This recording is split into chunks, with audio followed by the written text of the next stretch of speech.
1910 के करीब का वो जमाना था। लक्ष्मण राजे भोसले, ताजुद्दीन औलिया, सोहराब मोदी और पृथ्वीराज कपूर। एक्टर का लड़का एक्टर ही होगा ऐसा नहीं है। धर्मेंद्र के लड़के धर्मेंद्र के जैसा नाम कमाए क्या, इसके हेरिडिटी से भी आता है। इस फील्ड में आने का कुछ ऐसा मैंने ठहरा नहीं।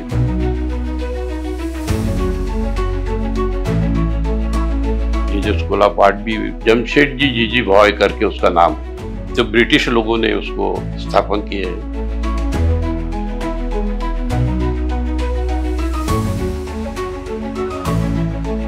और मैंने काफी लोगों के पोर्ट्रेट बनाए। आपने नाम सुनेंगे, चन्ने करके चन्ने। मोदी का भी कर लिए। चीफ मिनिस्टर का भी मैंने रफ पोर्ट्रेट बनाया था।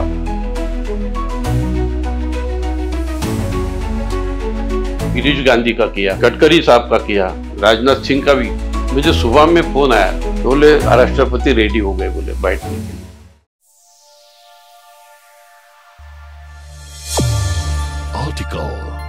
Art, culture, tradition. राजा महाराजाओं के काल से लेकर तो एआई की टेक्नोलॉजी तक साल बदले हैं, सदियां बदली है और इसमें कला भी अपने आप में बदली है। नए नए इनोवेशंस आए हैं, नए नए तरीके आए हैं। लेकिन आज आर्टिकल मैगजीन के इस वीडियो के जरिए हम आपको एक ऐसे शख्स से मिलाने वाले हैं जिन्होंने इन सारे बदलाव को अपने नजरिए से देखा है। नमस्कार, मैं दिशा हटवार और आप देखना शुरू कर चुके हैं आर्टिकल मैगजीन, जहां हम आपको मिलाते हैं कुछ ऐसे कलाकारों से जो हमेशा ही कुछ ऐसी कलाकृतियां करते हैं, कुछ ऐसी पेंटिंग्स या फिर कुछ ऐसे इनोवेशन करते हैं जो अपने आप में बहुत ही ज्यादा खास होते हैं। इन वीडियोस के जरिए हम बात करते हैं आर्ट, कल्चर एंड ट्रेडिशन के बारे में। तो आज भी मैं आपको एक ऐसी शख्सियत से मिलाने जा रही हूँ जिन्होंने एक बहुत ही प्यारा दौर देखा है, उस दौर में अपना एक अलग नाम किया है और उन्होंने रॉक पोर्ट्रेट की, हम कह सकते हैं कि कहीं ना कहीं शुरुआत की है। तो कौन है ये शख्सियत, क्या है इनकी कहानी, चलिए इस बारे में जानते हैं इस वीडियो के जरिए। एक चित्रकार जो सिर्फ रंगों से नहीं विचारों से भी चित्र बनाते हैं, प्रोफेसर प्रमोद बाबू रामटेकी। एक ऐसा नाम जिसने पिछले 50 सालों में कला को समाज, संस्कृति और संवेदना से जोड़ा। अब उनकी 200 से भी ज्यादा अनमोल कृतियां मुंबई के राष्ट्रीय आधुनिक कला संग्रहालय यानी नगमा मुंबई में प्रदर्शनी के लिए सबके सामने।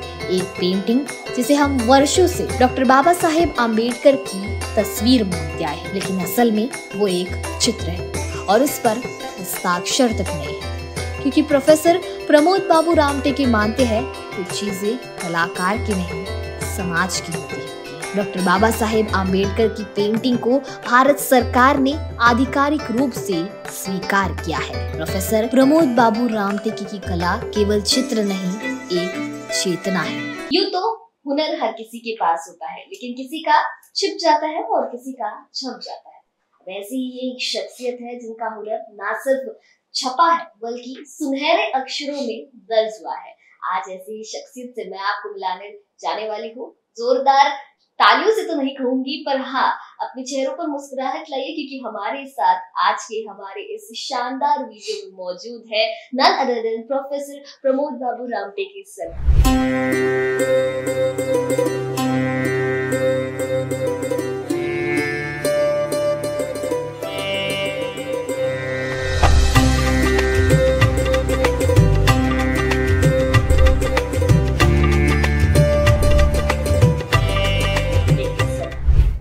बहुत बहुत स्वागत है सर आपका। और एक तो हम कह सकते हैं कि आज इस वीडियो के जरिए हम एक लेगेसी को देखने वाले हैं, क्योंकि जितने समय से आप पेंटिंग कर रहे हैं, कई सारे यंग बर्ड्स हैं जो आपको आज सुनना चाहेंगे, आपको देखना चाहेंगे और जानना चाहेंगे कि उस समय जब शायद पेंटिंग्स के बारे में या फिर आर्ट के बारे में लोगों को ज्यादा कुछ पता भी नहीं था, उस समय से आपने शुरुआत की है और आपके नाम बहुत सारी उपलब्धियां भी दर्ज है। कई सारी चीजों के बारे में बात करेंगे, पर शुरुआत में आपसे जानना चाहती हूँ कि आपकी मतलब अगर हम लोग फैमिली बैकग्राउंड के बारे में बात करें तो कहीं ना कहीं थोड़ा सा आर्टिस्टिक बैकग्राउंड आपका रहा है, मतलब कला से जुड़े हुए लोग आपके घर पे रहे हैं। अगर शुरुआत की आपकी चाइल्डहुड मेमोरीज की बात करें या फिर बचपन की यादों के बारे में बात करें तो कैसे उसने शेप किया है आपको आज जो आप हैं? मतलब हम यूं कह सकते हैं कि आपकी कहानी आपकी जुबानी। तो ये जो कला का एक देनी बोलो, बचपन से इसका शौक था। और जैसा कि आपने कहा ना क्या कि घराना जो है वो इंक्लूड करता है, वैसा हेरिडिटी बहुत महत्व का रहता है। यानी वहां से कुछ गुण आते हैं हम, यानी जिसको कोई संगीत का घराना रहा तो कुछ उसका रिफ्लेक्शन होता है किसी बच्चे पर, नहीं क्या? तो हमारे घराने में जो था, हमारे दादा जो थे वो यहाँ के जो राजा थे, रघुजी राजा का नाम सुने होंगे आपने, या लक्ष्मण राजे भोसले, उनके दरबार में वो प्रवचन देते थे। यानी जिसको क्या बोलते उस समय, एक संगीत के जरिए कीर्तनकार बोलते थे उसको। और वो जमाना था कब का, मेरे ख्याल से 1910 के करीब का वो जमाना था। और उस समय वो थे वहां दरबार में, तो उस समय वो कीर्तनकार रहना वो बहुत बड़ी बात थी, वो भी राजा के दरबार में। और लोग उनको एक सेंट करके जानते थे, उसका इतिहास में है, किताबों में है उसका उल्लेख। वहां यानी जो कीर्तनकार रहता है उसको संगीत आना बहुत जरूरी रहता है, क्लासिकल, और उसके जरिए वो प्रबोधन करता है। तो उस समय सेंट करके वो जान जाते। जो जमाना था यहाँ के ताजुद्दीन बाबा के समय की जमाना था। ताजी, आपने नाम सुने, बहुत बड़े सेंट हो गए। औलिया जो थे, ताजुद्दीन औलिया, उस समय ये राजा के दरबार में भी कीर्तनकार करके थे, और उतना ही इनको रिस्पेक्ट था। तो वो एक घराना जो है, वो दादा थे, फिर हमारे पिताजी, उनको थे, ये 7 भाई थे, तो उनको भी शौक था संगीत का, लेकिन चित्रकला का शौक नहीं था। तो ऐसा ये नहीं है कि भाई वो जो कला है या जो कुछ आर्ट जो है किसी लड़के में वही आएंगी करके, दूसरे तरह से आई। तो पेंटिंग का जो है वो एक शौक मुझे मेरे घर आने के, वो आर्ट करके आया है मुझे, और वो बचपन से आया है।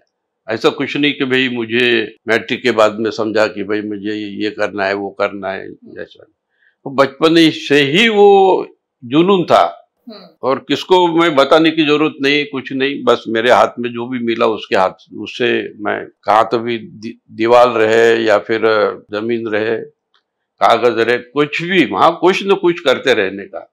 यानी वो शौक जो था, उसमें पता भी नहीं था कि उसको चित्र कहते हैं करके, लेकिन हाथ में मिला। और वो दिमाग में एक ऐसा ये था कि उसके सिवा मुझे आनंद भी नहीं आ रहा था, मुझे चैन ही नहीं, और वो पता भी नहीं था कि मुझे कि भाई ये आर्ट भी इसको कहते हैं करके। ये ऐसा शौक था, और वो आया हुआ घराने से ही आता है। उसको किसके अंदर में रहा, या फिर आपके एंसेस्टर्स में कोई रहे, कोई दूसरे, कोई संगीतकार है समझो, कोई आर्टिस्ट है, नहीं क्या, कोई ड्रामेटिस्ट है। तो हमारे पिताजी तो ड्रामा में भी काम करते थे उस समय में। उस समय में वो जो ड्रामा होते थे यहाँ, और उसका वैल्यूएशन करने के लिए मुंबई से कुछ लोग आते थे। तो एक बार सोहराब मोदी का नाम सुने होंगे, और पृथ्वीराज कपूर, इन्होंने ये वैल्यूएशन करने आते थे, और वो ड्रामा हिस्टोरिकल होता था। तो हमारे पिताजी की जो एक ड्रामा कंपनी थी उस समय, उन्हें संगीत का भी ये था, वो उनके पिताजी से आया हुआ, हमारे दादा से आया हुआ, तो उनको उस समय फर्स्ट प्राइज मिला था। तो ये घराना है, और वो आया हुआ है। तो कोई पोएट बनता है समझो, नहीं क्या, कोई राइटर बनता है, तो वो भी एक इसके हेरिडिटी से भी आता है। और ये साइंस ने भी इसको प्रूव किया है। ये जिंदगी का जो आर्ट है, अभी लाइफ का जो जर्नी है, वो यहाँ वहां से बचपन से शायद चालू हो गई थी। 4-5 साल का था तब से मुझे समझ में आता कि कहाँ तो भी मैं दीवारें खराब कर देता था। तो वो शौक जो है, वो शौक बचपन से है। वो एक जुनून बोलते उसको, एक उसके सिवा आदमी रह ही नहीं सकता। जैसा बचपन से किसको शौक रहता कि गाने का, वो गुनगुनाते ही रहेगा, वो गुनगुनाते ही रहेगा। तुम उसको कितना ही बोलो, वो छोड़ता ही नहीं। और वो इनबॉर्न क्वालिटी रहती है, बहुत कम लोगों में दिखाई देती है। उसके बाद में सीखने वाले कि नहीं, एक शौकिया तौर पर भी नहीं मुझे भी कुछ करने का है, वो दूसरी बात है। लेकिन हम जिसे कहते हैं कि इनबॉर्न क्वालिटी, और कभी हजारों लोगों में एक ऐसा कलाकार लाखों में पैदा होता है। जब आप देखते हैं ना, फिल्म इंडस्ट्री में देखते हो, एक्टर का लड़का एक्टर ही होगा ऐसा नहीं है। अब आप देखो ना, धर्मेंद्र के लड़के धर्मेंद्र के जैसा नाम कमाए क्या? नहीं कमाए। ये इनबॉर्न क्वालिटी होती है। कोई बहुत बड़ा लीडर होता है, उसका लड़का लीडर ही होगा ऐसा नहीं, बता नहीं सकते। नहीं क्या, या राइटर हो गया बहुत बड़ा, उसका लड़का राइटर ही होगा।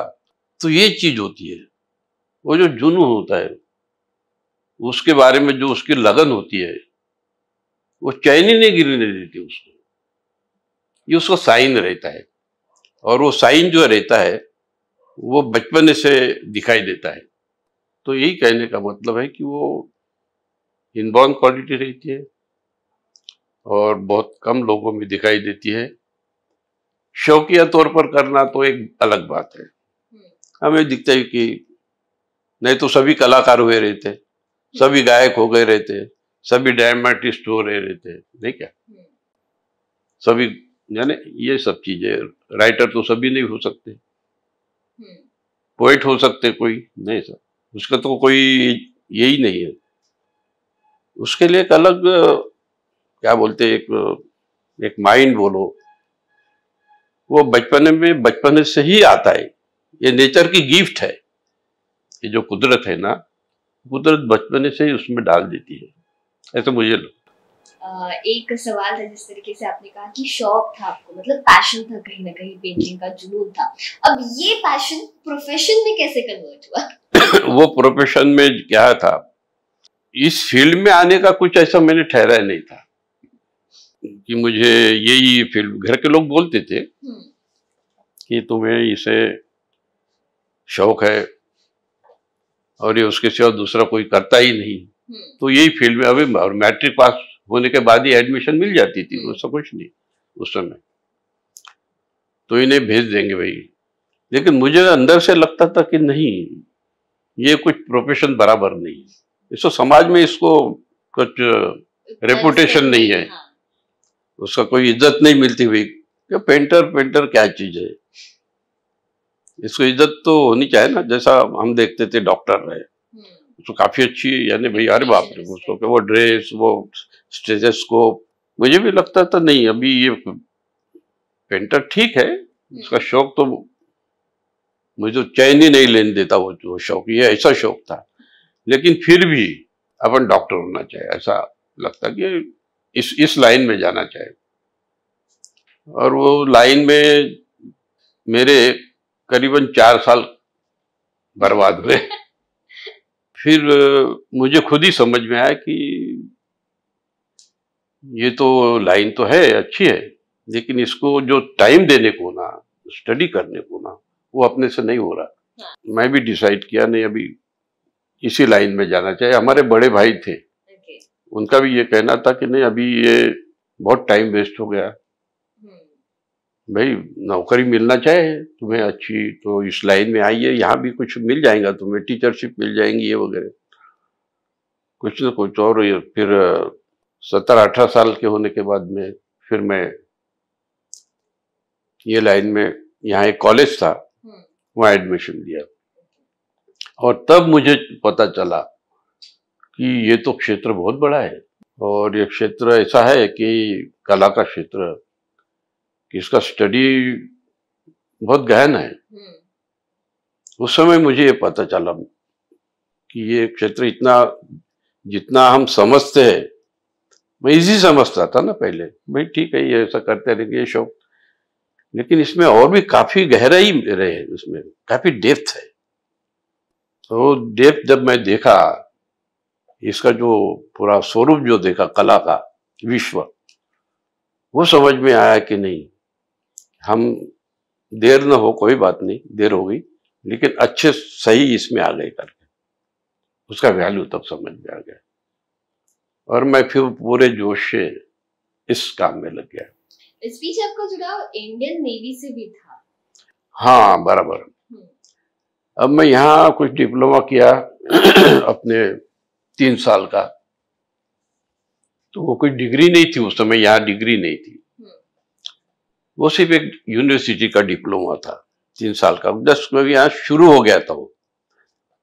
तो फिर मैं बोला कि अभी मुंबई तो जाना है, वहाँ जे स्कूल ऑफ आर्ट भी रहेगा, यानी है वहाँ कॉलेज बहुत बड़ा, जो मुझे पहले से पता भी था, दोस्त भी बोलते थे कि बहुत अच्छा है वहाँ, आप जाइए करके। लेकिन यहाँ से जब मैं गया तो पूरी एडमिशन क्लोज हो गई थी। बोला अभी करना क्या फिर, कुछ तो भी पैसा कमाने का जरिया भी जो था, तो नेवी की एडवर्टाइज निकल गई। मतलब चलो वहीं चले जाएंगे पैसे कमाने।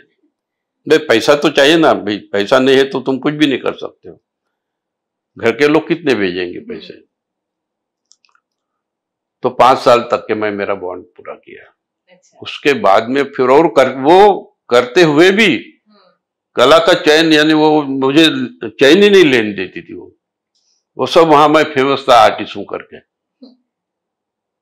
वो कमांडर हमारे जो थे, इंग्लिश कमांडर थे उस समय, उन्होंने अपने मिसेस का, बच्चों का, उनका पोर्ट्रेट मेरे हाथ से कर लिए थे उस समय में। तो इतना ये था, और वो खुद भी बोलते थे कि आप इसका एजुकेशन क्यों नहीं आगे करते। मतलब सर तो एजुकेशन तो अभी क्या, ये भी तो सर्विस है। तो उन्होंने मुझे फैसिलिटी दिए थे पढ़ाई करने के लिए, यानी इतना वो लोग यानी कोऑपरेट थे, कोऑपरेशन करते थे मुझे। और मेरे उसके बाद में 2-3 कमांडर चेंज हो गए, मैं 5 साल था ना।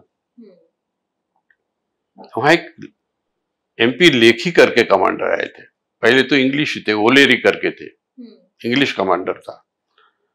बाद में जब लेखी आए, लेखी खुद भी पेंटिंग करते थे, वो कमांडर होते भी। बोले नहीं, मैं आपको फैसिलिटी दूंगा, आप एजुकेशन कीजिए।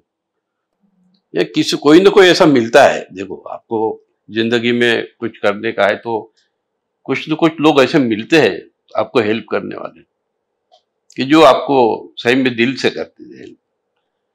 तो मैं अभी भूला नहीं उनको। अभी वो 1970 की बात थी, 70 से 75 तक के मैं नेवी में था।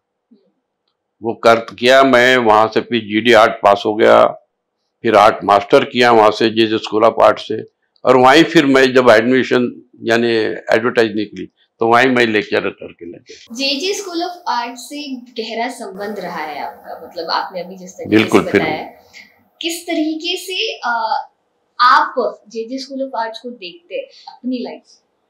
जे स्कूल ऑफ आर्ट ये भारत का काफी, यानी जिसको आर्ट का जहाँ एजुकेशन मिलेगा ऐसा इंस्टीट्यूशन है, जो ब्रिटिश लोगों ने उसको स्थापन किए हैं। और उस समय के जो पारसी लोग थे उन्होंने वो बिल्डिंग दी है, जमशेदजी जीजी भॉय करके उसका नाम है, उन्होंने वो डोनेट की हुई वो बिल्डिंग, बहुत आर्टिस्टिक है, आपने शायद देखे होंगे। वो जे स्कूल ऑफ आर्ट में उस समय बड़े बड़े लोग वहां से निकले हुए, आबालाल रहमान आपने नाम सुने होंगे, हो गए हरदनकर, हो गए SS रजा वहां पढ़े। तो ऐसे कई लोग, हेब्बर भी, ये बहुत बड़े बड़े नाम है बड़ा। हाँ, तो वहां से वो पढ़े, और उस समय एजुकेशन देने के लिए ब्रिटिश लोग थे वहां, ब्रिटिश काफी, और वो रियलिस्टिक पढ़ाते थे। यानी उधर का जो वेस्टर्न जो आर्ट है, एकेडमिक स्टडी, यहाँ की स्टडी में उस स्टडी में फर्क है। यहाँ के जो आर्टिस्ट थे ये एक लाइन से फिगर बनाते थे, स्कल्पचर वगैरह एक अलग ही टाइप की के यहाँ स्कल्पचर थे। वहां रियलिस्ट को पकड़ के था, यहाँ डेकोरेटिव स्टाइल था। ये फर्क था, इंडियन आर्ट ये डेकोरेटिव आर्ट है और वेस्टर्न आर्ट ये रियलिस्टिक को पकड़ करे। ह्यूमन बॉडी जैसी है वैसा ही वो बॉडी का स्कल्पचर आपको वहां मिलेगा, लेकिन यहाँ सिंप्लीफाइड किया है। वहां क्या, यहाँ उस समय क्या आर्टिस्ट ने सिंप्लीफिकेशन उस समय से था कलाकारों ने में जो क्रिएटिविटी थी उस समय इतनी जबरदस्त थी इंडियन आर्टिस्ट में। बहुत पुराने लोग जो आपको दिखते ही नहीं इतिहास में, अजंता देखो, मिनिएचर देखो, कितना जबरदस्त ये सब उनका एक्सप्रेशन है और पेंटिंग्स है, छोटे छोटे मिनिएचर आर्ट। बड़े बड़े तो उन्होंने मिरर इसमें, आप तो अजंता आप जाएंगे तो वहां दिखेंगे क्या पेंटिंग्स है। और यहाँ की भारतीय है वो कला, अपनी खुद की आइडेंटिटी जो वहां से कई गुना, यानी जिसको बोलते क्रिएटिव, ऐसी आर्ट जिसका स्टडी उन लोगों ने भी किया है इधर। इवन मैंने देखा कि रेम्ब्रांड करके बहुत बड़े पोर्ट्रेट आर्टिस्ट हैं, उन्होंने इंडियन आर्ट का कुछ स्टडी किया हुआ मुझे हिस्ट्री की किताब में दिखा। तो इतना फेमस था उस समय। तो जे स्कूल ऑफ आर्ट में जो था वो स्टडी इन लोगों ने जो थे ब्रिटिश लोगों ने एकेडमिक स्टाइल से शुरू किए थे, तो वो भी नॉलेज यहाँ मिला। यहाँ का भी ये हो गया, यानी यहाँ का आर्ट जो था और वहाँ का आर्ट, तो दोनों भी स्टडी करने को मिले यहाँ के, और ज्यादा एक्सपर्ट हो गए हो, कला का ज्यादा नॉलेज मिलने लगा, प्रोग्रेस होने लगा धीरे धीरे, और उस पर कलाकृति और ज्यादा इंटरेस्ट फिर बढ़ने लगा। मैं 71 से शुरू कर दिया वहाँ, कमांडर के जो हेल्प की इससे फैसिलिटी से। काफी बड़े बड़े कलाकार थे वहाँ, यानी डीन वगैरह जो थे, लेकिन महाराष्ट्रियन थे। उस समय ब्रिटिश लोग नहीं थे ना, वो छोड़ दी थी उन्होंने इनको, ये डीन बन गए थे, ये डायरेक्टर बन गए थे। तो महाराष्ट्रियन थे, कोई दूसरे पारसी भी थे, कोई हिंदी साइडर थे, लेकिन बड़े कलाकार थे। तो मैं जब जे स्कूल ऑफ आर्ट में गया तो उस समय पलसीकर करके डीन थे, जो पोर्ट्रेट आर्टिस्ट में काफी नामी, उनका नाम था, काफी मशहूर थे। एक संभाजी कदम करके थे, काफी जबरदस्त प्रतिभाशाली जिसको कहते हैं हम, ऐसे वहां बड़े बड़े लोग थे। फिर हम नई जो पीढ़ी बोलते वो वहां आई, हम पढ़ने लगे। फिर वहां हमारे उम्र के काफी प्रोफेसर थे वहां, उनसे दोस्ती हो गई, उनके काम देखने को मिले, हम खुद ही स्टडी करने लगी कि क्या है और कितना मिलेगा। जैसा छोटे बच्चों को नहीं लगता खिलौने के दुकान में जाने के बाद में कि मैं ये लूं कि वो लूं, वो पूरा ये हो जाता, वैसा मुझे लगने लगा कि और कितना लेना चाहिए उसमें से। उसमें जे का भी हाथ है, काफी बड़े बड़े कलाकारों का हाथ है जिससे मेरी पहचान हुई। वहाँ एक ये है वर्ड है मुंबई में, वहां तुमको बहुत कुछ देखने को मिलता है और अट्रैक्शन है। कलाकार बड़े बड़े कलाकार है, गायक है, एक्टर है, पोइट है, राइटर्स है, देखो डांसर्स है। हम सिनेमा देखते हैं ना, तो वहां से पता चलता है कि ये आर्ट कितनी गहन है करके, और उसी ने आपको शेप किया। हाँ, तो वो रिफ्लेक्शन होता है ना, उसका इंप्रेशन गिरता है, उसका हमारे दिमाग पर ये लगता है कि नहीं इसमें से हम कुछ लेना चाहिए। और हर चीज से आदमी को मिलता है, उसकी तैयारी चाहिए। कदम कदम पर आर्ट है, तुम्हारी आंख उतनी ये चाहिए पहचानने की। तुमको यदि पहचानना आया तो तुम कहां से भी ले सकते हो। आंख कमजोर है, आंख यानी दृष्टि, ये आंख नहीं, ये तो इससे हम देखते हैं। लेकिन यदि तुम्हारे इसमें दिमाग में और वो प्रतिभाशाली तुम हो, क्रिएटिविटी का तुम्हारे अंदर में भरा हुआ है क्वालिटी, तो तुम कहां से भी पैदा कर सकते हो, खुद ही पैदा कर सकते हो। ऐसा कुछ नहीं कि भाई और टीचर उसमें और भी हमको नॉलेज देते हैं। तो वहाँ वैसे वैसे टीचर भी थे बताने वाले।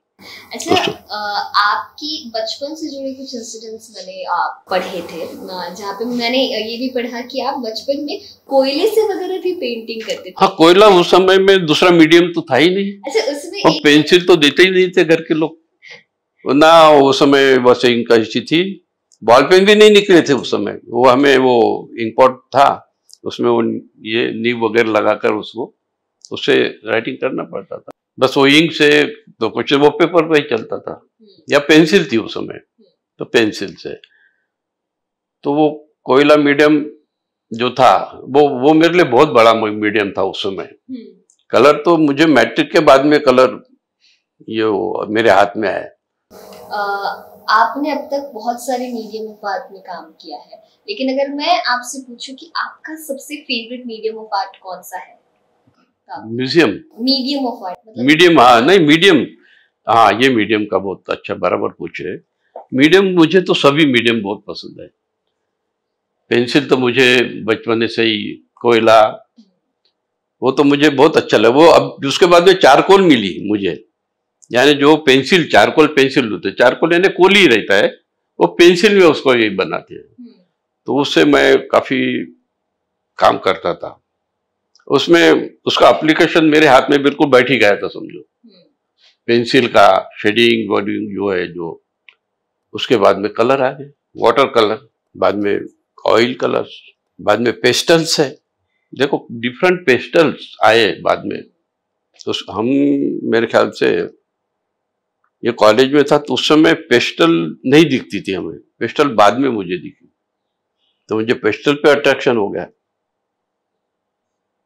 फिर मैंने काफी जैसा जैसा ये हो गया, बढ़ते गया, तो मैं काफी मटेरियल मंगाता था दोस्तों के हाथ से, भाई ये वहां से लेके जा रहे हैं आप तो वहां से लेके आना मेरे लिए। तो मैंने एक भी मीडियम ऐसा नहीं छोड़ा कि उससे मैंने काम नहीं किया। एक्रेलिक में भी मैंने काम किया। कोई भी मीडियम ये नहीं है, उसको आपको हैंडल करते आना चाहिए। जैसा एक म्यूजिशियन रहता है, पहले क्या है करता है कि वो कोई पेटी बजाएगा, नहीं क्या शौक के इस पर, बाद में उसको कोई मैंडोलिन मिल गया, अकॉर्डियन मिल गया, गिटार मिल गया, तो ये मीडियम है ना। तो वैसा ही ये, उसको लगता कि मैंने ये भी पढ़ना चाहिए। कोई बोंगो ही बजाता, नहीं क्या, लेकिन जो म्यूजिशियन बनता खास, उसको सभी आना चाहिए। तो वैसा ही मालूम, और वो अंदर से आना ही चाहिए। कोई फ्लूट बजाता तो उसको सबका नॉलेज होना चाहिए। तो वैसा ही यानी वो जो नॉलेज जो है जबरदस्ती से नहीं, मुझे अट्रैक्शन लगता था कि नहीं ये भी इसमें काम करते देखना चाहिए। फिर बोलते मुझे यही पसंद है, नहीं सभी में काम करते आना चाहिए, सभी हैंडल करते आना चाहिए।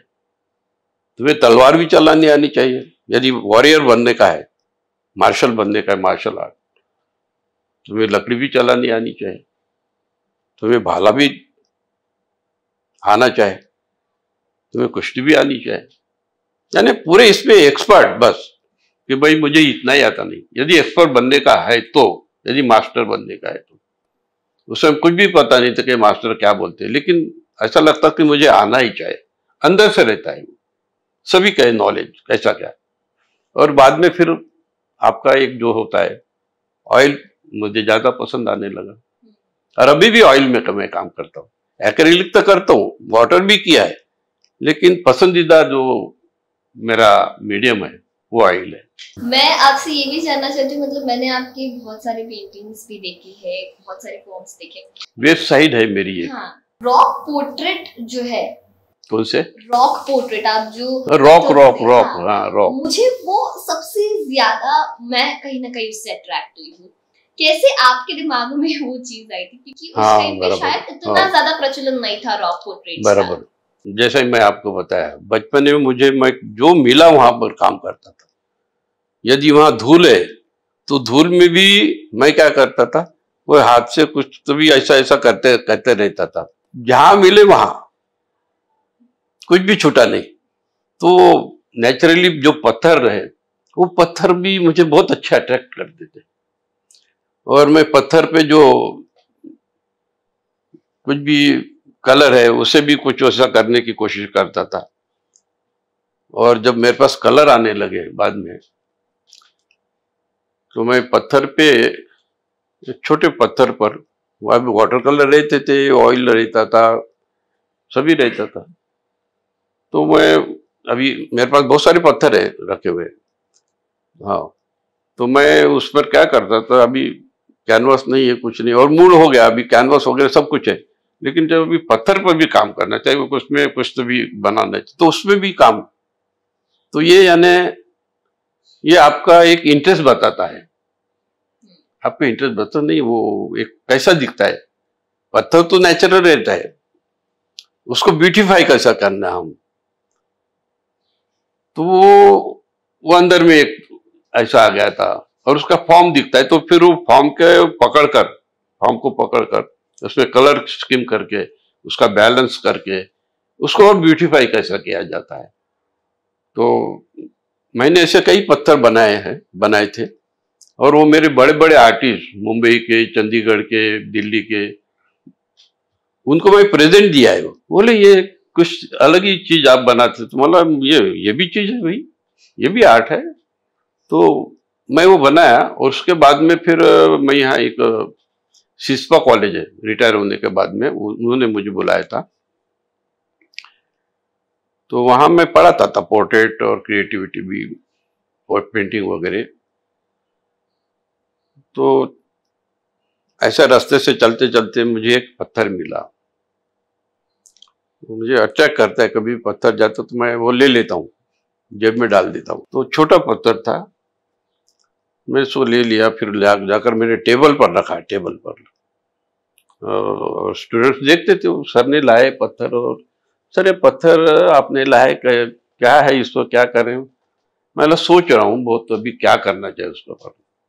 मुझे भी था कि इसमें कुछ तो भी जरूर करना चाहिए, लेकिन ये था, डिसाइड नहीं हुआ था कि उसमें मॉडर्न आर्ट बनाना चाहिए या रियलिस्टिक बनाना चाहिए, कोई पोर्ट्रेट बनाना चाहिए कि लैंडस्केप बनाना चाहिए, वो डिसाइड नहीं हुआ, उसको किस ढंग से करना चाहिए। तो करीबन 3-4 महीने रखा रहा टेबल पर, स्टूडेंट देखते थे, बोले क्या है सर, रखा है, सब देखते हैं, कभी लेक्चर देते हैं, खुद भी काम करते हैं, हमें भी काम करने के लिए बोलते हैं, तो पत्थर तो रखा हुआ है। फिर एक बार मुझे ये आ गया कि नहीं, यहाँ के हमारे जो डीन थे वहां के, आपने नाम सुनेंगे, चन्ने करके, चन्ने, मतलब इनका ही पोर्ट्रेट या बनाए तो अच्छा रहेगा, सिंपल इसमें। अब वो पत्थर तो था अटेंडम शेप का, मुझे अटेंडम शेप का, तो इसमें उसका पोर्ट्रेट बनाने में दिक्कत थी काफी। तो उसमें कुछ ऐसा प्लेन तो नहीं था, वो कहीं उठा हुआ रिलीफ हुआ, तो कभी और ये उसमें टेक्सचर आए हुए, इस टाइप का वो हो गया था। तो मैंने उस वक्त सोचा कि पोर्ट्रेट तो बनाने का है, अभी वो डिसाइड कर लिया मैंने। फिर मैं उनको बोला कि भाई मुझे आपका फोटोग्राफ चाहिए। मेरे जरूर फोटोग्राफ, किस लिए? मतलब हाँ मुझे काम है थोड़ा। और वो लाकर फिर वो मैं उसका जो था उस पर मैंने वो उनका पोर्ट्रेट वो उसमें बनाने की कोशिश यानी किया, बनाया। और सब विद्यार्थी हैरान हो गए, बोले ये कैसा, क्या एकदम अलग ही चीज बन गई। तो उस समय वहाँ और दूसरे भी लेक्चरर थे, वो भी बड़े प्रभावित हुए कि एक नया ही क्रिएशन करके, मला ये तो नया ही लग रहा। प्लेन पे तो सभी बनाते हैं, देखो प्लेन पत्थर जो है ऐसा दीवार के जैसा है, उसमें सब करते हैं, लेकिन जो है जिसको क्या बोलते हैं रैंडम शेप है, रैंडम शेप, जिसमें कहीं कहीं के अंदर में कुछ टेक्सचर है, कोई उठा हुआ है, और उसमें फिर बनाना बहुत कठिन होता है। मतलब नहीं, ये तो हमारे लिए एक चैलेंज है। वो चैलेंज खुद ही दिया खुद को, और वो बनाया, तो इतना वो बहुत पसंद है। तो वो बोले ये मुझे चाहिए, मतलब जरूर ले लो, आपके लिए बनाया वो, अभी भी उनके पास। और उसका एग्जीबिशन किया था मैंने, चीफ मिनिस्टर का भी मैंने रॉक पोर्ट्रेट बनाया था, तो दर्डा ने उनको प्रेजेंट दिए थे, अच्छा। मुझे भी ले गए थे कि ये कलाकार है। तो वो भी बोले बाप रे, बोले कैसा क्या। तो एक नया है भाई, जब मैंने इंटरनेट पर देखा तो मुझे रैंडम शिफ्ट पर काम करने वाले नहीं दिखे। वो काम किए उन्होंने, आप भी देख लेना कि कोई कलाकार है करके, क्या ही कोई है क्या, कि वो रैंडम में बनाता है। मुझे तो नहीं दिखाई दिया, और मैं आपको भी बताता हूँ कि आप होगा तो प्लीज मुझे बताना कोई करते हैं, क्योंकि ये एक यूनिक चीज बन गई है।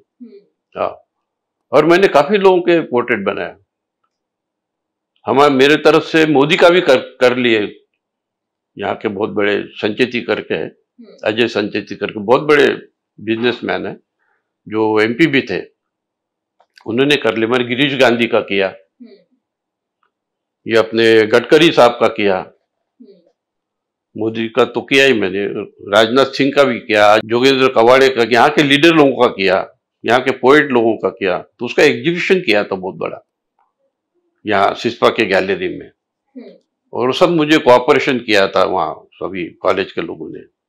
इवन स्टूडेंट मेरे को हेल्प करते थे, पानी लेके, सर आपको पानी चाहिए, उसके लिए सर पत्थर उठाए। तो हमने पत्थर जो लेके आए थे वो यहाँ का बोर धरण करके, इधर कुछ तो भी है ना वहां, तो हम ट्रक लेके गए थे कॉलेज का एक, और वहां जो पत्थर जो हमने रखे थे, मतलब चलो ये लो वो लो, वो भी हेल्प करने लगे, सर कौन सा पत्थर लो, वो पत्थर लो। और वो सब पत्थर लाए, तो बोले पत्थर किस लिए लाए कॉलेज में। रामटेके सर ने पत्थर लाया कि इस पत्थर का क्या करने वाले, दूसरे लोगों को पता नहीं था बनाने का पहले जो प्लान था। और इसके लिए प्रोत्साहन मुझे हमारे चन्ने सर ने ही दिया था। चन्ने अच्छे दोस्त है मेरा, उसका उल्लेख करना बहुत जरूरी है। बोले माला देखो एग्जीबिशन करने का है तो मुझे पूरा कोऑपरेशन देना पड़ेगा, हाँ, और जब मैं काम करते रहूंगा तब मुझे डिस्टर्ब नहीं चाहिए, पूरी टोटल रूम मेरे को अकेले की चाहिए। हाँ, फिर लड़के लोग पत्थर उठा, मतलब इसको धो लो, तो बाई लोग भी जो थी वहां के काम करने वाली, वो पूरा धो धो के मुझे ऊपर लेके आते थे। ऊपर है वो कॉलेज, यानी सेकंड फ्लोर पर। तो विद्यार्थियों से भी काफी कोऑपरेशन मिला मुझे, डीन से मिला, काम करने वाले इनसे भी मिला। तो बहुत मजा आ गया मुझे वो, और एक नया मीडियम जो है वो। तो अभी मैं सोचता हूँ कोई अच्छा पत्थर मिला तो उस पर काम करूँ। आपने देखे होंगे कि मेरे पास काफी पत्थर रखे हुए, तो पत्थर का अट्रैक्शन मुझे बहुत पहले से है। आपने तत्कालीन राष्ट्रपति के.आर. नारायण का भी राष्ट्रपति भवन में जाकर पोर्ट्रेट बनाया। हाँ बिल्कुल सही बात है। मुझे लगता है कि वो आपका एक बहुत ही बड़ा अचीवमेंट, बहुत बड़ा अचीवमेंट है। कैसा था एक्सपीरियंस? बिल्कुल। तो मुझे एक बार अचानक हमारे घर में फोन आया, उस समय घर में नहीं था मैं, नहीं उस समय एक व्यक्ति आया मुंबई से, वो मंत्रालय से व्यक्ति आया कि घर के लोगों ने बताया मुझे कि ऐसे ऐसे व्यक्ति आए थे और वो बोल रहे थे कि पोर्ट्रेट बनाने का है। घर के लोग तो पूछे होंगे ना कि कैसे क्या है आप, तो बोले मैं मंत्रालय से आया हूँ और रामटेके सर यहीं रहते हैं प्रमोद बाबू। घर के लोगों ने हाँ भाई यही घर हमारा। बोले पोर्ट्रेट, तो मैंने पूछी, बोले कि भाई किसका पोर्ट्रेट बनाने का, तो उन्होंने बताया कि राष्ट्रपति का पोर्ट्रेट। तो मैं चौंक गया, बोले राष्ट्रपति का चौक यानी पोर्ट्रेट। तो उन्होंने मैसेज छोड़ दिए थे कि मुंबई में लंदन स्कूल ऑफ आर्ट के कुछ जो है वहाँ के प्रोफेसर्स और कुछ टीम है, वो मुंबई में आए थे। उन्होंने सर्च किए कि भाई यहाँ पोर्ट्रेट आर्टिस्ट कौन है इंडिया में, क्योंकि राष्ट्रपति का पोर्ट्रेट बनाने का है, यहाँ से सिलेक्शन करने का है आर्टिस्ट का। तो वो दिल्ली गए थे बोले, और फिर मुंबई आए और घूमे होंगे वो। तो उन्हें वो आर्टिस्ट जो होना था, पोर्ट्रेट बनाने वाले बहुत कम लोग रहते। यह है 1998 की बात है, 99 की, हाँ 98। अभी कितना साल हो गए देखो। तो बोले हमें आर्टिस्ट नहीं, तो बोले हमें जे स्कूल ऑफ आर्ट में जाने के बाद में पता चला कि ये है आर्टिस्ट और आपके काम भी वहाँ देखने को मिले, तो आए हैं इधर। हाँ, तो वो टीम जो आने वाली है चली गई फिर से लंदन में, वो आने वाली है नेक्स्ट मंथ में, तो आपको उनको मिलने के लिए आने का है पोर्ट्रेट के संबंध में। बहुत अच्छी बात है। तो फिर मैं गया उनसे, मैं मंत्रालय में मिला, वो रुके थे वहाँ हॉस्टल है बहुत बड़ा, उनसे मुलाकात ली। वो उन्होंने देखा नहीं भाई आपका काम बहुत अच्छा है पोर्ट्रेट का वगैरह, और जे स्कूल ऑफ आर्ट से पता चल गया कि ये भी एक कलाकार है, तो आप बनाएंगे? हाँ जरूर। तो बोले हम आपको उनका फोटो देंगे, राष्ट्रपति को समय नहीं है। राष्ट्रपति बोले तो मामूली चीज नहीं, पूरे देश का, यानी ठीक है भाई, लेकिन बोला मैं पोर्ट्रेट सामने बिठाएंगे तो अच्छा रहेगा। बोले सामने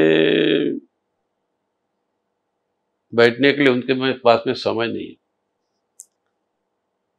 मतलब कोशिश कीजिए, उनको पूछ के देखिए। तो उन्होंने मुंबई से फोन लगाया राष्ट्रपति भवन में, वो जो टीम थी उन्होंने, वो इंग्लिश लोग थे, वहां से आए हुए लंदन के इकोनॉमिक्स से। तो वहां के सेक्रेटरी थे एक गांधी करके,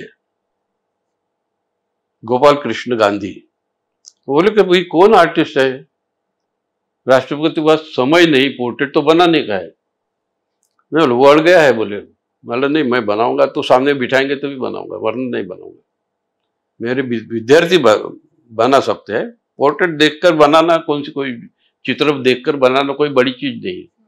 सामने बैठा हुआ व्यक्ति है, उसमें चैलेंज है, और मैं तो चैलेंज लेने वाला आदमी, मुझे चैलेंज चाहिए। बहुत ही वो भी परेशान हो गए कि आर्टिस्ट तो भी अड़ गया है। तो मुझे बोले कि हम कोशिश करेंगे। बोले मैं बोला नहीं, आप कोशिश कीजिए। और वो टीम वो चले गई लंदन फिर एक बार,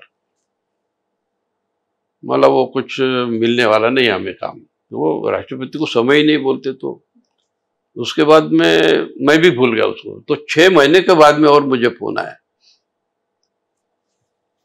दिल्ली से, राष्ट्रपति भवन से। तो उन्होंने कांटेक्ट किया, उन्होंने इंसिस्ट किए, रिक्वेस्ट किए, तो आप आइए।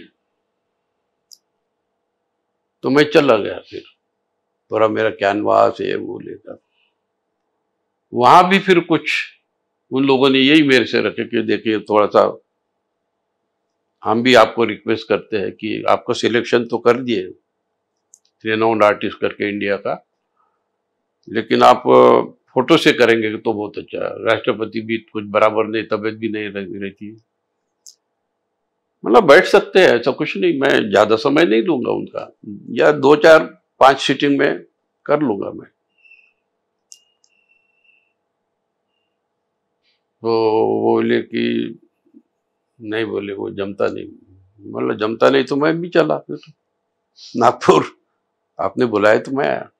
बोले एक काम कर कीजिए सर, बोले आखिरी कोशिश हम करते हैं, आपका एल्बम कोई होगा पोर्ट्रेट का तो आप दीजिए, हम राष्ट्रपति के सामने रख देंगे कि उनको कम से कम आधा पौन घंटा चाहिए आर्टिस्ट को, तो आप दूसरे दिन आइए। तो उन्होंने वो रख लिए मेरा एल्बम, मेरे पोर्ट्रेट का। मैं जितने पोर्ट्रेट्स निकाला बड़े बड़े लोगों के, वो सब मेरा एक एल्बम है, उनको दे दिया। मुझे सुबह में फोन आया करीबन 10 बजे की आपका एल्बम देखा राष्ट्रपति ने, आपके अवार्ड्स, आपके सब अचीवमेंट्स, फिर ललित कला है या फिर आपका राष्ट्रीय गैलरी है, नेशनल गैलरी वगैरह सब कुछ। तो बोले राष्ट्रपति रेडी हो गए, बोले बैठने के लिए। तो मेरे लिए बड़ी खुशी की बात थी। और फिर वो मैंने पोर्ट्रेट बनाया। तो साधारण यानी करीबन 10 मिनट में बस उनका ये कर लिया स्केच फट से। बिठाया उनको अच्छे से, पहले ही उसका अरेंजमेंट करके रख दिया था मैंने उसके बाद में। तो बड़े बड़े एडमिरल वहाँ खड़े थे देखने के लिए, उनकी मिसेस खड़ी थी, उनकी लड़की खड़ी थी, एडमिरल थे, कमांडर थे, ब्रिगेडियर थे, सब देख रहे हैं, वो डेमो चल रहा है मेरा। तो भी बहुत बड़ा एक एक्सपीरियंस है जिंदगी का कि वो एक थ्रिलिंग था, लेकिन मेरा पूरा कंसंट्रेशन तो वो पोर्ट्रेट में ही था। जैसे ही 20 मिनट का ये हम देते हैं पहला सीटिंग समझो, तो 20 मिनट में मतलब चलो आधे घंटा क्या देते हैं, तो मतलब 20 मिनट में ही मैं ये कर लिया। फाइल में डायरेक्ट चालू करता, मैं पेंसिल उंसिल कुछ यूज नहीं करता, direct brush, colour, direct sketch. तो जैसे ही वहां से मतलब सर हो गए एक सीटिंग, ज्यादा ज्यादा 3 सीटिंग रहेंगे आपके, ठीक है बोले। आए देखे तो उनके चेहरे पर प्रसन्न आता थी, क्योंकि उनको पसंद आ गया था वो। तो मैं बोला चलो सर को पसंद आया, और सब लोग देखने लगे, और वैसा वो पोर्ट्रेट तैयार हो गया। फिर वो पोर्ट्रेट बाद में लंदन स्कूल ऑफ आर्ट में गया, अभी भी वहां लगा हुआ है। वो एक बड़ी अचीवमेंट है। आपने मैं कह सकती हूँ कि एक 90 के दशक से अभी एआई की टेक्नोलॉजी तक चीजों को बदलते हुए देखा है। कला का भी फॉर्म जो है वो आपने चेंज होते हुए देखा है, बदल गया है। हाँ, बहुत बदल गया है। इनफैक्ट बहुत सारी चीजें बदल गई है। तो कहीं ना कहीं जितने भी यंग ब्रिगेड आपको जो देख रहे हैं, जितने भी यंग बर्ड्स हैं, जिनको कहीं ना कहीं आपसे कई सारी चीजें सीखनी है, आपसे बहुत कुछ या फिर आपके लिए उनके लिए आप एक इंस्पिरेशन है, ऐसे लोग आपकी क्या सकते? मुझे ऐसा लगता कि आर्ट को कोई ये चाहे कितनी भी टेक्नोलॉजी आ जाए उसको खत्म नहीं कर सकती। आर्ट आर्ट है अपने आप में, और उसमें कोई कम समझने की बात नहीं है। आर्ट रहेगी उतने ही अच्छे तादाद में, उससे भी और भी बढ़ जाएंगी। टेक्नोलॉजी कैसी भी आ जाए, आदमी के हाथ को कोई पकड़ नहीं सकता। और कलाकारों ने उस पर कोई ये नहीं देना चाहिए कि भाई ये नया नया आ रहा तो हमने क्या करना चाहिए, कोई बात नहीं। उसमें आप में यदि कॉन्फिडेंस है तो आप उससे भी क्रिएशन बहुत कुछ कर सकते हो, क्योंकि आदमी के दिमाग से ही निकला हुआ है। वो एक मशीन है नहीं क्या, वो कंप्यूटर है, वो आदमी के हाथ को नहीं पकड़ सकता। उसका हाथ तो हाथ है। हजारों साल से उसने काम किया है, हजारों म्यूजियम्स उससे भरे हुए हैं। उसको क्या उसको परास्त कर सकेगा? आदमी के दिमाग को नहीं परास्त कर सकता है, और हाथ को, स्पेशली आर्टिस्ट। अब समझो कोई हम बोलेंगे कि हम ऐसा टेक्निक यूज करें कि गाना मशीन ही गाएगी, मशीन गाएंगी, लेकिन आदमी जो गा रहा उसकी बराबरी नहीं कर सकेगा मशीन। समझो एक मशीन गा रही, फॉर एग्जाम्पल आपको बता रहा हूं, मशीन गा रही, क्या गाएगी वो? कोई लता मंगेशकर का आवाज वो ये कर सकेगी? वो नेचुरल है, नेचुरल। तो उसमें कुछ नाराज होने को, आर्टिस्ट लोगों ने और भी अच्छे तरह से काम करना चाहिए।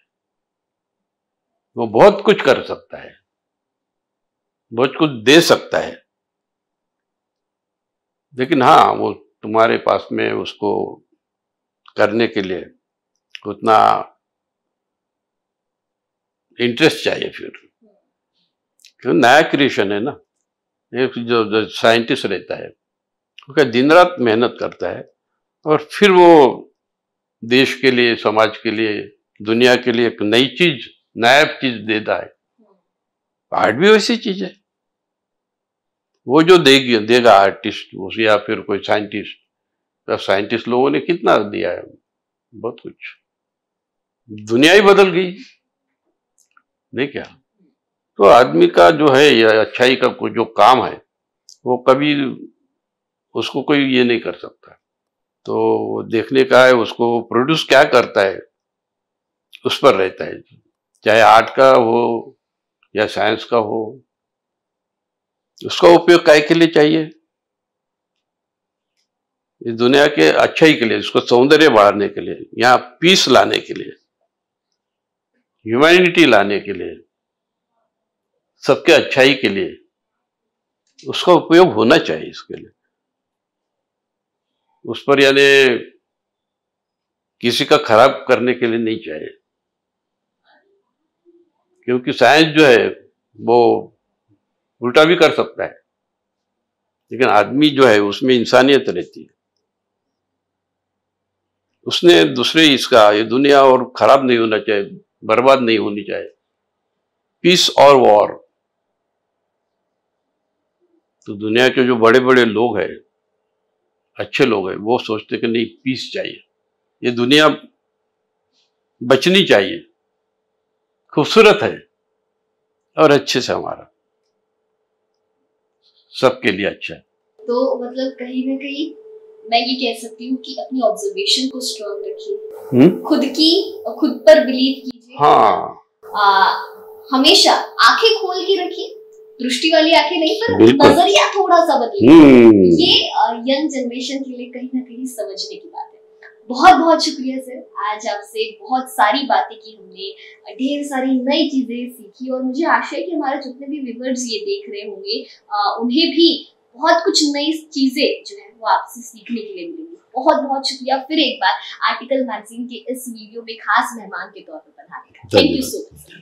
तो आज के इस खास वीडियो में हमने मुलाकात की प्रोफेसर प्रमोद बाबू रामटेके सर से, जिन्होंने साल बदलते देखे, जिन्होंने आर्ट फॉर्म्स को बदलते हुए देखा है, खुद को भी नए नए आर्ट फॉर्म से जुड़ते हुए देखा है, कई सारी चीजों को एक्सप्लोर किया है, कला को बदलते हुए देखा है, लेकिन नहीं बदला है तो उनका कला के प्रति प्यार। ऐसे ही कला प्रेमियों से हम आपको आर्टिकल मैगजीन के जरिए मिलाते रहेंगे। लेकिन ये वीडियो और ये जो एक्सपीरियंस आज आपके साथ साझा किया गया है वो आपको कैसा लगा, हमें कमेंट सेक्शन में जरूर बताइए। वीडियो पसंद आया होगा तो इसे लाइक और शेयर करके अपना प्यार हम पर न्यौछावर करते रहे, और ऐसे ही तमाम वीडियो से जुड़े रहने के लिए बने रहे आर्टिकल मैगजीन के साथ।